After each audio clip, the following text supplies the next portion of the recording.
Salut les amigos. Alors aujourd'hui un petit test express sur le Vertex V2 clone sur l'IPV mini de 70 watts. Alors donc là c'est le clone. L'original est hyper cher, enfin pour moi. Hein. Moi, je vis avec l'allocation adulte handicapé, donc je peux pas m'offrir des originaux, enfin, sauf les originaux chinois qui sont très beaux, très bons, type Goblin, Ilif, CLT3 qui a rien à envier au dripper philippin. Donc, j'ai pas les moyens de prendre les originaux, hein. Et ceux qui peuvent, bah, ils font. Et ceux qui peuvent pas, eh ben, ils font comme moi. Donc, il n'y a pas de polémique, clone, pas clone, non. Chacun trouve sa vape. Et la vape élitiste, donc je vais citer personne, hein, parmi les reviewers français, d'autres qui sont achetés par je ne sais quelle marque allemande et qui doivent porter des slibards à l'effigie au logo de cette marque, sûrement même tatou sur le cul le logo. Mais bon, excusez-moi, je suis un peu violent, mais ça me gonfle parce que il y a cette scission à la vape là où les autorités font chier, enfin. Tout ça c'est saoulant quoi. Au lieu de s'unir, bah non. Il y a les mecs qui pensent, ouais non, t'es sur des clones, donc t'as un vapeur de daube. Bon, donc ces gars-là, eh ben, qu'ils aillent qu'à gay, d'accord? Parce qu'on n'est pas là, personne n'a le droit de juger l'autre, quoi. Ok? Voilà, discussion close. Bon, revenons au Vertex. Alors, le Vertex V2, donc clone, j'aime bien insister sur clone, c'est un vapeur qui est bluffant. Comme moi, je tourne avec depuis une semaine pour bien tester. Je l'ai testé en double coil, puisqu'on peut le monter en double coil, en single. Donc, en double coil, enfin, je sais pas si vous allez vous en rendre compte, il y a... On voit rien. Si. Ouais, je sais pas sûr. Donc, il y a trois fentes pour l'airflow. Donc, en double coil, on peut tourner avec à fond. Les trois fentes ouvertes, donc bon, c'est hyper aérien et on perd un max en saveur, je trouve. Et je m'interrogeais, je me demandais, mais pourquoi beaucoup de reviewers ricains, anglais, enfin d'autres, tournaient avec un single coil.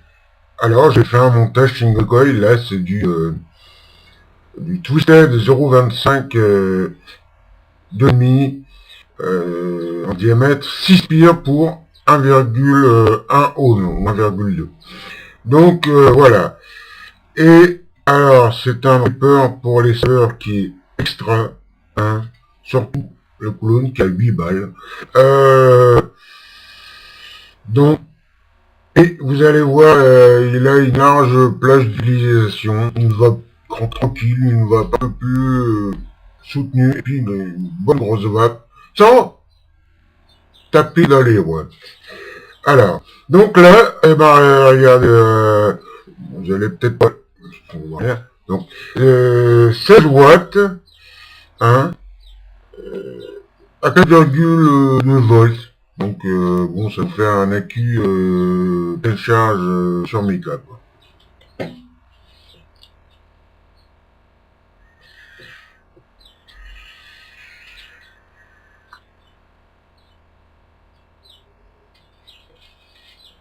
Ça se voit, c'est pépère. Hein. Franchement,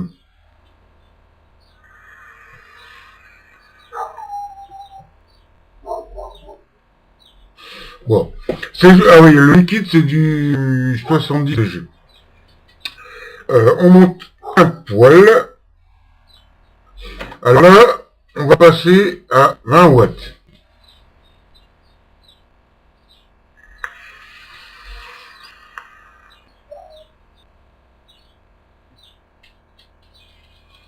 Donc on a une vape, on a un hit un peu plus soutenu, hein, pourtant là c'est du 6, pardon. Mais c'est déjà mieux, enfin pour moi quoi.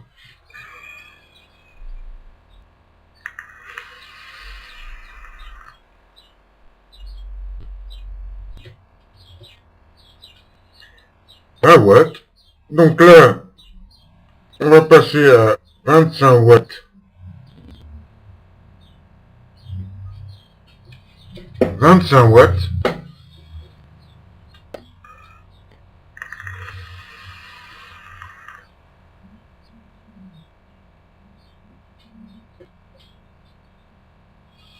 Et là, pour moi, ça se rapproche de la vape que j'aime.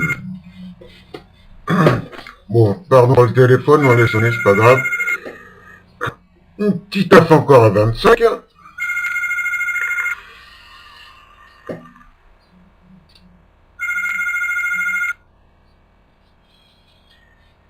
Et donc, on va passer à 30 watts. Je sais pas, par contre, au niveau du jus, ça a l'air encore bien, mais bon, j'espère que je peux taper les chandraites. Ça devrait le faire.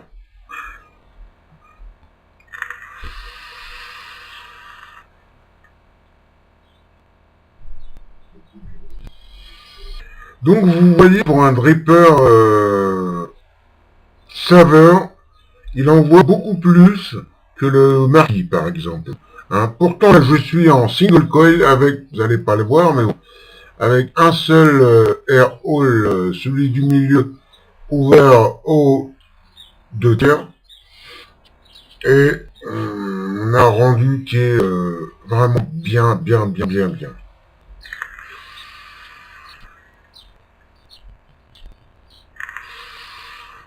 Le CLT3.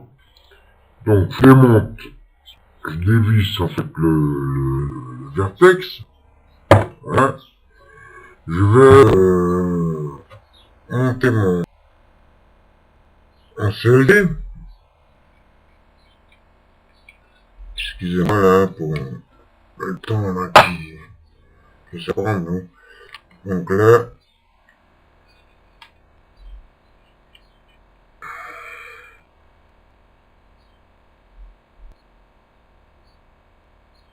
alors, là, on est en double coil. Double coil 0,40, 2 fois 8 spires, 2 mm et demi pour 0,4 ohm. Et sur la première vidéo, vous voyez, on a 3 cyclopes sur le CLT, les 3. Là, les 2 sont fermés. Les 2 du haut sont fermés et je tourne qu'avec celui du bas. Et mon coil est aligné face à celui du bas, contrairement à la première vidéo où je l'avais aligné sur celui du milieu. Mais en faisant ça, ça veut dire que celui du bas doit forcément rester ouvert. Puisqu'en tournant, en réglant l'air flow, c'est comme ça. Et en voyant une vidéo de Green, il avait lui positionné son coil comme il est là. Et je vais vous montrer. Et on a une vapeur qui est beaucoup plus dense. Et alors les saveurs, j'en parle même pas. Et à l'instar un peu de ces autos avec un gros airflow. Sur le Gobi par exemple, je tourne exactement pareil avec l'airflow ouvert juste à moitié. Hein, on a une densité, vous savez, cette grosse vapeur dense à couper au couteau, quoi. Donc, je vous montre ça.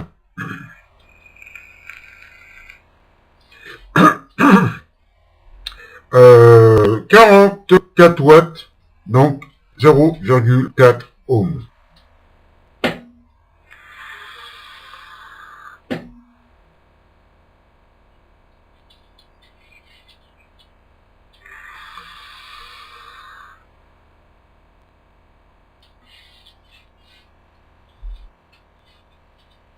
Vous voyez, une grosse densité, quoi, hein.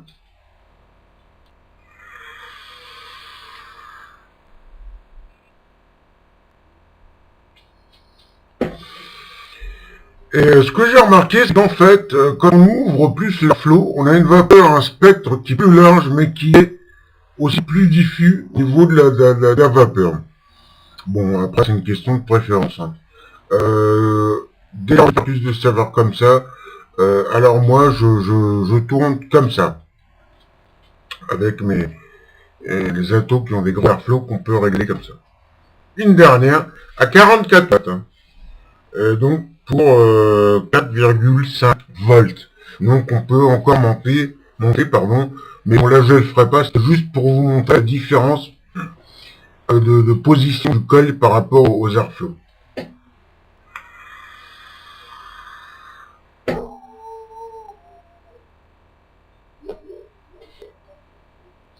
La dernière,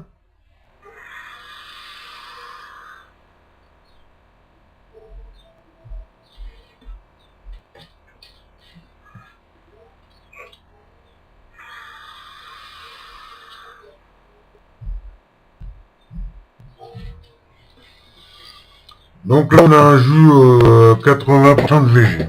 Voilà, donc j'ai fait le tour, hein, je me suis peut-être un peu emporté au début de cette vidéo, hein, mais voilà quoi, j'ai dit ce que je pensais, hein, et je vous souhaite une bonne fin de journée. Allez, ciao les amigos, à bientôt.